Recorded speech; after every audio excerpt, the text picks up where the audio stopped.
पाकिस्तान में गुर्बत की शरह तशवीशनाक हद तक बढ़ गई। 3 साल के दौरान गुर्बत में 7% इजाफा। आलमी बैंक की पाकिस्तान बारे रिपोर्ट जारी। पाकिस्तान में गुर्बत की मौजूदा शरह तक 25.3% तक पहुंच गई। 2022 में गुर्बत की शरह 18.3% थी। 2023 में बढ़कर 24.8% हो गई। रिपोर्ट के मुताबिक 2001 से 2015 तक गुर्बत की शरह में सालाना 3% कमी वाक़ई हुई।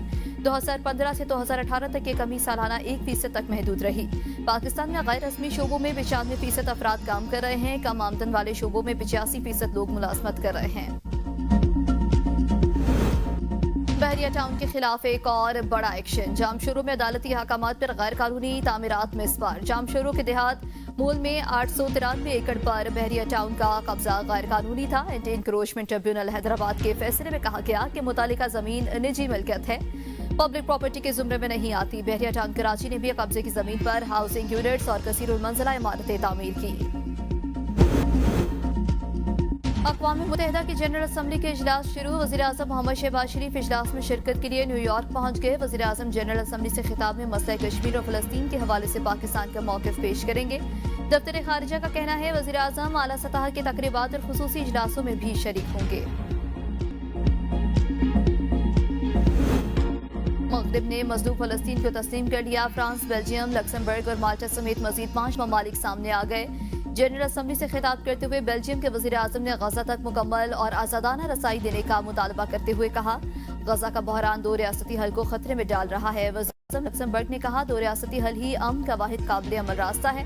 माल्टा के वज़ीर-ए-आज़म ने कहा कि फ़लस्तीन को तस्लीम करना हमास के फतह के तौर पर नहीं देखा जाना चाहिए। मोनाको एंटोराना में भी अक़वाम मुत्तहिदा की जनरल असम्बली इजलास से फ़लस्तीन को बाज़ाब्ता तौर पर तस्लीम करने का ऐलान किया। इससे पहले सदर इमानुएल मैक्रोन ने अक़वाम मुत्तहिदा कॉन्फ्रेंस में कहा कि फ़लस्तीन में अमन कायम करने का वक्त आ गया। मशरिक़ वस्ता में पायदार मुनसिफाना अमन कायम न करने की इज्तिमाई जिम्मेदारी पूरी आलमी बरादरी पर आयद होती है। फ़लस्तीनी रियासत के क़याम का वादा दिहाइयों से अधूरा है। सऊदी वज़ीर ख़ारिजा फैसल बिन फरहान ने कहा फ्रांस के फ़लस्तीनी रियासत तस्लीम करने के इक़दाम को खैर मकदम करते हैं।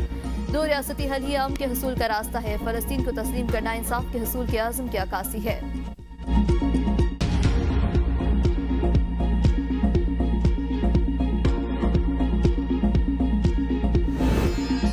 हमास को फ़लस्तीनी अथॉरिटी के सामने हथियार डालना होंगे। फ़लस्तीन के सदर महमूद अब्बास का अक़वाम मुत्तहिदा के ज़रिए तमाम कॉन्फ्रेंस से वीडियो ने खिताब वाज़ेह किया कि फ़लस्तीन की गवर्नेंस में हमास का कोई किरदार नहीं होगा।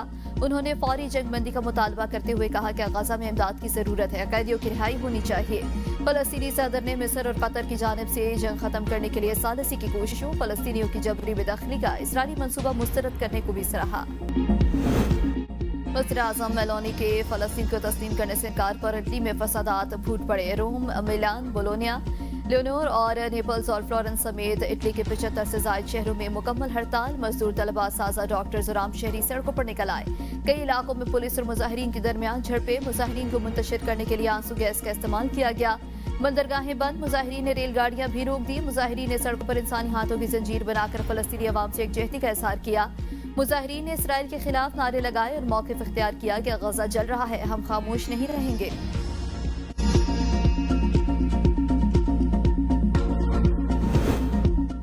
क्या सुपर टैक्स के हवाले से माहिरीन की राय ली गई? सारे अरकान पार्लियामेंट को तो इस फील्ड का अंदाजा नहीं होगा। जस्टिस हसन अजहर रिजवी की सुपर टैक्स से मुतालिक दरख्वास्तों पर समाअत के दौरान रिमार्क्स। कहा सोने की दुकानों वाले बिजली वाफिर मिकदार में इस्तेमाल कर रहे हैं मगर टैक्स सिर्फ 5000 देते हैं। इस कानून साजी के वक्त अपोजिशन को एतराज करना चाहिए था। 2022 में कानून साजी हुई थी, उस वक्त दोस्ताना अपोजिशन थी।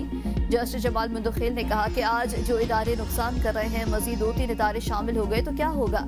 अगर माचिस पर टैक्स कम करवाना है तो वो करवा देते हैं। टैक्स रिकवरी हो जाती तो ये इजाफी टैक्स लगाए ही ना जाते।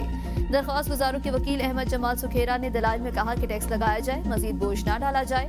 जो लोग टैक्स चोरी कर रहे हैं उन पर काम करना चाहिए। यहाँ टैंकी की लीकेज तलाश करने के बजाय पानी भरा जा रहा है। समाअत कल तक मुलतवी।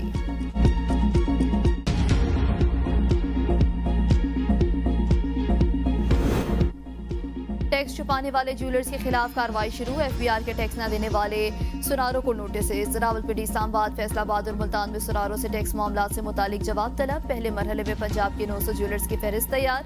21,000 रजिस्टर्ड ज्वेलर्स में से भी सिर्फ 10,524 ने टैक्स रिटर्न दाखिल किए। FBI के इस्लामाबाद की बड़ी रियल एस्टेट कंपनी पर भी छापा, रिकॉर्ड कब्जे में ले लिया। गुज़श्ता रोज खबर सामने आई थी कि बेशतर ज्वेलर्स अपनी आमदनी कम जाहिर करके टैक्स छुपा रहे हैं।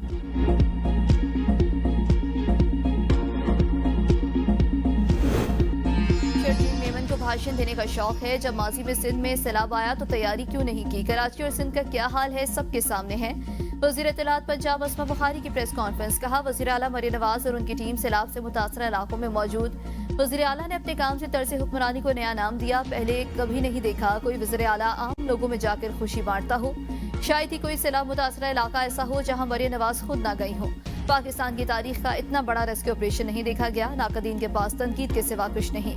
मियांवाली में इलेक्ट्रिक बस के शीशे तोड़ने वाले दोनों अफराद को गिरफ्तार कर लिया गया। बसों को नुकसान पहुंचाने की किसी टिकटॉकर को इजाजत नहीं देंगे। एक तरफ कहते हैं कि किसी को छोड़ूंगा नहीं, दूसरी तरफ मिन्नतें तरले करते हैं।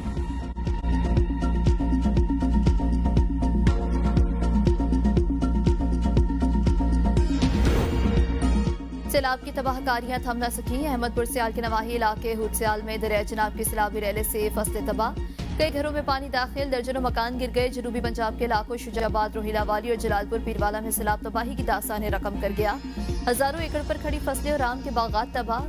कैरोड़ पका के नवाह में सैकड़ों एकड़ अराजी और हजारों मकानात दरियापुर। 35 किलोमीटर में 40 से जायद मुआवजात मुतासिर और आबदा सड़कें बह गईं। पाकपतन में दरिया सतलुज गांव बाकर में 15 घर बहा ले गया। सैलाब की आड़ में जखीरा अंदोजों ने महंगाई कर दी, कोई पूछने वाला नहीं। अहमदपुर शर्किया में सैलाबी रैले ने मौजा बस्ती सड़ी में तबाही मचा दी। हजारों एकड़ पर मुश्तमिल फसलें दरियापुर।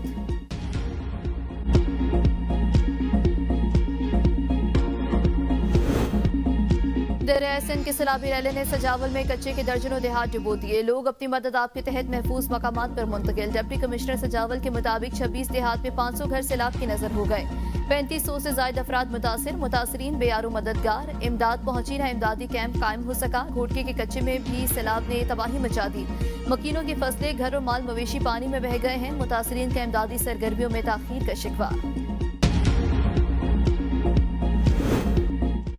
वज़ीर आज़म आज़ाद कश्मीर अनवारुल हक आईनी जिम्मेदारियों से मुनहरिफ करार। चीफ इलेक्शन कमिश्नर की फौरी तकर्रुरी के लिए पैनल भिजवाने का हुक्म। आज़ाद कश्मीर हाई कोर्ट का बड़ा फैसला। हुक्मनामे में कहा गया कि आईनी इदारों को मुअत्तल या नामुकम्मल रखने की इजाजत नहीं दी जा सकती।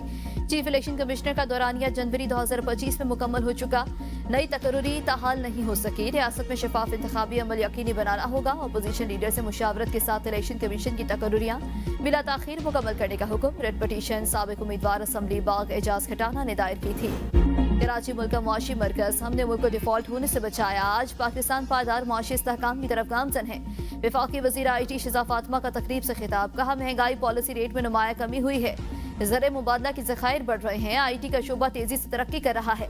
80 लाख खवातीन ऑनलाइन काम कर रही हैं। मार्का हक में अफवाज पाकिस्तान ने तारीखी फतह हासिल की। हर पाकिस्तानी शहरी ने भरपूर किरदार अदा किया।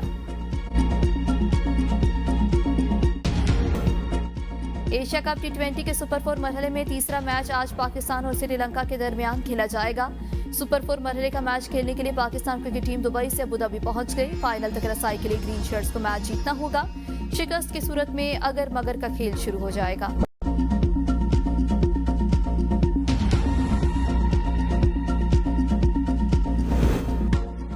और पूरी टीम मुत्तहिद और जीत के लिए पुरअज़्म। वर्ल्ड कप के लिए भरपूर तैयारी है। अच्छे नताइज देंगे। इंडिया के खिलाफ मैच का इजाफी दबाव नहीं होगा। पाकिस्तान विमेंस क्रिकेट टीम की कप्तान फातिमा सना के हेड कोच मोहम्मद वसीम के साथ प्रेस कॉन्फ्रेंस। कहा, कोशिश करेंगे कि आगाज अच्छा करें ताकि आगे भी बेहतरी आए। वर्ल्ड कप के मैचेस को नॉर्मल मैचेस लेंगे। कोशिश करेंगे सेमीफाइनल में जाएं। हेड कोच मोहम्मद वसीम, हमारी तैयारी कराची से ही शुरू हो गई थी।